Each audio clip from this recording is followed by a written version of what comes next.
ഭരണപക്ഷം പ്രതിപക്ഷമായ രാഹുൽ ഗാന്ധിയെ യാതൊരു ഭയവുമില്ലാതെ രാഹുൽ ഗാന്ധിയുടെ സുരക്ഷാ ഗാർഡുകളെ തള്ളി മാറ്റിക്കൊണ്ട് റോഡിലൂടെ വലിച്ചിഴച്ചു കൊണ്ടുപോകുന്ന കാഴ്ചയാണ് നിങ്ങൾ ഈ കാണുന്നത്. സംഘി പോലീസിന്റെ ക്രൂരമർദ്ദനങ്ങളേറ്റ് പിടയുന്ന മക്കളെ കണ്ട് ചങ്ക് പൊട്ടിപ്പോയ ഒരു അമ്മയുടെ രോദനമാണ് നിങ്ങൾ ഈ കാണുന്നത്. ഈ അമ്മ പറയുന്നത്, സമാധാനപരമായി പ്രൊട്ടസ്റ്റ് ചെയ്യുന്ന ആ മക്കളെ തല്ലുന്ന നിങ്ങൾ എന്റെയും മക്കളെ തല്ലൂ എന്ന് പോലീസിനെ നോക്കി ആക്രോശിക്കുന്ന കാഴ്ചയാണ് നിങ്ങൾ ഈ കാണുന്നത്. സംസാരിക്കാൻ കഴിയാത്ത മിണ്ടാപ്രാണികൾ സമരമുഖത്ത് ശക്തമായി പ്രൊട്ടസ്റ്റ് ചെയ്യുന്നു. മിണ്ടാൻ കഴിയാത്ത ഞങ്ങൾക്ക് വിദ്യാഭ്യാസം അനിവാര്യമാണ്.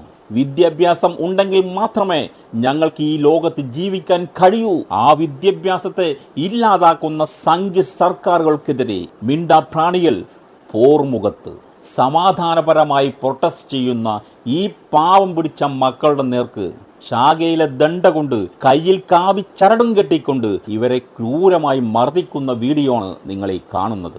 ആവശ്യമില്ലാത്ത നിയമങ്ങൾ പാവപ്പെട്ട ജനങ്ങളുടെ മേലെ അടിച്ചേൽപ്പിക്കുന്ന സംഘി സർക്കാരിൽ നിന്നും രണ്ടാമതൊരു സ്വാതന്ത്ര്യം അനിവാര്യമാണ്.